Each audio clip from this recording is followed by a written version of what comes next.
পেটুক পৃথা চ্যানেলের বন্ধুরা তোমরা কেমন আছো? সকলকে ওয়েলকাম জানিয়ে আজ অনেক দিন পর একটা ব্লগ আপলোড করছি। হঠাৎ করেই ঠিক হয় নৈহাটিতে মার বাড়ি যাব, মানে বড়মার বাড়ি যাব আমি আর মা। তাই যেমনি ভাবা তেমনি কাজ। পৌষ মাসে শনিবার মা বলল ভালো দিন আছে, তাহলে বেলঘরিয়া থেকে ট্রেন ধরে নৈহাটি চলে যাই। নৈহাটি আমাদের 3 নম্বর প্ল্যাটফর্মে নামিয়েছিল ট্রেন। তো ব্রিজ ক্রস করে 1 নম্বরে যাই এবং 1 নম্বর থেকে স্টেশন থেকে বেরিয়ে একটুখানি কিভাবে যেতে হবে, কখন যেতে হবে মায়ের মন্দিরে, এই ধরনের ইনফরমেটিভ ভিডিও অলরেডি আছে, তাই সেগুলো আর বললাম না। সবে লাইনে এসে দাঁড়ালাম, জানি না কতক্ষণ লাইন থাকবে। বিশাল বড় লাইন, এই লাইনের শেষ পেতেই অবস্থা খারাপ হয়ে গেছিল।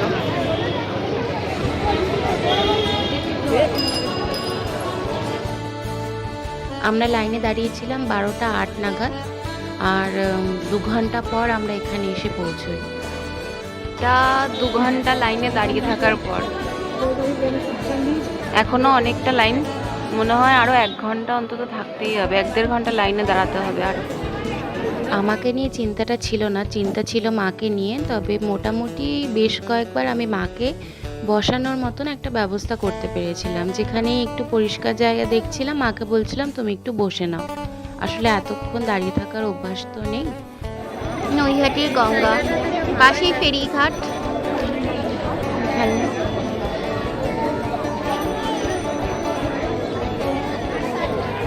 এখন তো ভাটা চলছে, আর এই যে লাইন, এখনো লাইন।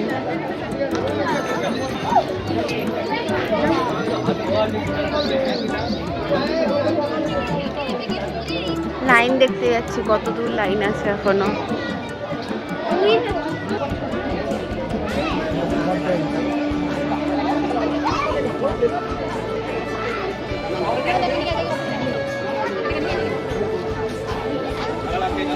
একটা ফেরির গেট।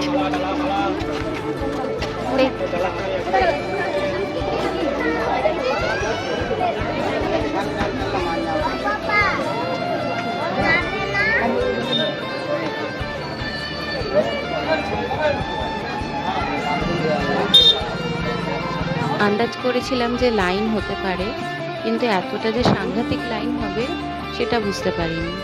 মা বলছিল যে পৌষ মাসে শনিবার, তার জন্যই। কত স্টল, কত আচার, আলু কাবলি স্টল, কিন্তু কিছু খেতে পারবো না মাকে পুজো না দিয়ে। সবাই বসে পড়েছে এখানে, আর পেরে উঠছে না। বিষয়গুলো ছিল আরও ডিস্টার্বিং।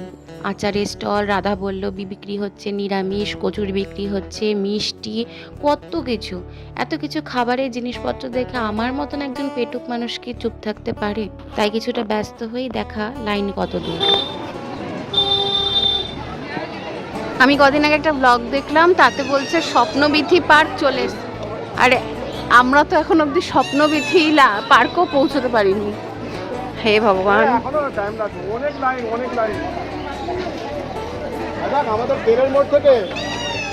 আমার আর মার এই প্রথমবারই মাকে দর্শন করতে আসা। এর আগে কখনো বড়মার বাড়ি আসিনি। মোবাইলে ভিডিও দেখেছি অনেক, সেই ভিডিও দেখেই একবার মাকে বলেছি যে মা যাব। তো মাঝখানে খুব মন টানছিল যে একবার আসা উচিত। তো সেই তাগিদ থেকেই মায়ের দর্শন করতে আসা। এই কর্নারে এখানে একটা মন্দির ছিল, বাট ওটা অন্য মায়ের মন্দির, তাই দেখছিলাম যে কোন ঠাকুরের মন্দির। তো এই যে গলি থেকে এবার রাজপথে উঠলো লাইন। আমি প্রথমে মায়ের মন্দিরে চূড়া খুঁজছিলাম, তো তারপর বুঝলাম যে টিপিক্যাল যে মন্দিরগুলো হয়ে থাকে সেই রকম নয়। একটা বাইরে থেকে দেখতে মনে হবে যে একটা বাড়ি। মায়ের একটা বড় হোর্ডিং লাগানো আছে, হোর্ডিং বা এফএল লাইট যেটা বলা হয়, সেই ধরনের একটা কিছু লাগানো আছে। সেটা দেখে বোঝা যাচ্ছে যে মায়ের মন্দির ভেতরে আছে, অর্থাৎ বিল্ডিংয়ের ভিতরে ঢুকে মায়ের মন্দির বা মায়ের মন্দিরে যাতায়াত। 5 ঘন্টা লাইনে দাঁড়িয়ে থাকার পর আমরা পুজো দিতে পেরেছিলাম, এবং লাইনে দাঁড়িয়ে থাকা প্রত্যেক দর্শনার্থী মোটামুটি বিরক্ত হচ্ছিল যে কেন এতক্ষণ লাইনে দাঁড়িয়ে থাকতে হচ্ছে, এত কেন সময় লাগছে। তবে আমি বলবো এই সিস্টেমটা একদম ঠিক আছে। অন্যান্য জায়গায় তো 500 টাকা 1000 টাকা দিয়ে লাইন কেনা হয়, আর সাধারণ মানুষরাও এতক্ষণ লাইনে দাঁড়িয়েই পুজো দেয়। আমাদের এখানেও যদি সেরকম কোনো ব্যবস্থা থাকতো আমরা হয়তো নিয়ে নিতাম, কিন্তু সেটা তো ঠিক নয়। এ বারবার করে অ্যানাউন্স করছিল যে আমাদের একটাই মাত্র লাইন রয়েছে পুজো দেওয়ার জন্য, দর্শন করার জন্য, যাই হোক না কেন আপনারা প্লিজ লাইন মেনটেন করে আসুন। 4 ঘন্টার উপর হয়ে গেছে এখনো প্রচুর ক্লান্ত, খুবই খিদে পেয়েছে। এই যে ওদের সবার সাথে বেশ বন্ধুত্ব হয়ে গেছে, দাঁড়িয়ে দাঁড়িয়ে গল্প করছি। প্রচুর খিদে পেয়ে গেছে, না খেয়ে রয়েছি। আর বেশি দূর নেই, ওই যে সবুজ রঙের গ্রিন কালারের যে বিল্ডিংটা দেখা যাচ্ছে ওইটা। দীর্ঘ প্রতীক্ষার পর শেষ পর্যন্ত মায়ের বাড়ির দোরগোড়ায় এসে পৌঁছলাম। মায়ের বাড়িই বলবো, মন্দির বলতে ইচ্ছে করছে না। আমি তো সবাইকে বলছিলাম বড় মার বাড়ি যাব। এই যে মায়ের সেই দিব্যজ্যোতি চেহারা, মানে এতটাই অপূর্ব লেগেছে না মাকে, সত্যি বলছি। আমি তারাপীঠেও গেছি, আমি তো তারা মার মানে ভীষণ ভীষণ ভীষণ মানে মায়ের চরণে একটু ঠাঁই পেলে আমি নিজেকে কৃতজ্ঞ মনে করি। সেখানে আবার দক্ষিণেশ্বরে দক্ষিণাকালীকেও দর্শন করেছি। প্রত্যেকের মুখে হচ্ছে একটা মায়া, বাট এই মায়ের মুখে যেন আলাদা রকমেরই একটা তেজ, মানে একদম সেন্টার অফ পাওয়ার সামথিং। মন্দিরের ভিতরে এরকমভাবে রেলিং করে দেওয়া হয়েছে, 8টা ডিভিশন করে, মানে ভিতরেও লাইন দিয়ে তারপর মায়ের কাছে পৌঁছতে পারবো। তো তাও একটা শান্তি যে অ্যাটলিস্ট মায়ের চাতালে তো পৌঁছেছি, মায়ের বাড়ির দোরগোড়ায় প্রায় পৌঁছে গেছি। বারবার কোলাপসিবল গেটটা দেখছি আর ভাবছি কখন ভেতরে যেতে বলবে, আর অহরহ উলুধ্বনি পড়ছে, তবুও একদম গায়ে কাটা দেওয়ার মতো।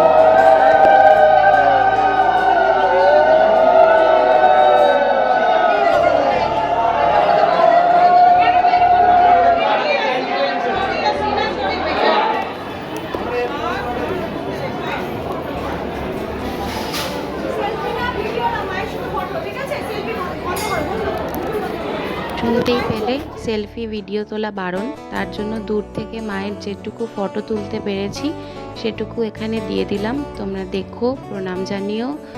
আমি সত্যি বলছি, প্রত্যেকে পারলে একবার করে দর্শন করে আসো। যে অপূর্ব তেজ অনুভব করেছি বলার মতো নয়।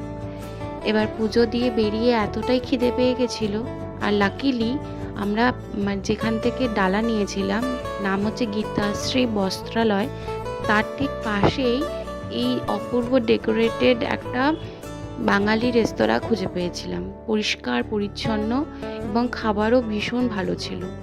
তোমরা চাইলে ওখানে খাবারের ব্যবস্থা করতে পারো, কারণ ওখানে চারিদিকে শুধু কচুরি পুরি এইসবই পাওয়া যাচ্ছে। সেখানে ভাতের ব্যবস্থা তাও আবার এত ভালো, বাঙালি মানে ভীষণ ভালো। মেনুটা তোমরা পজ করে দেখে নিতে পারো।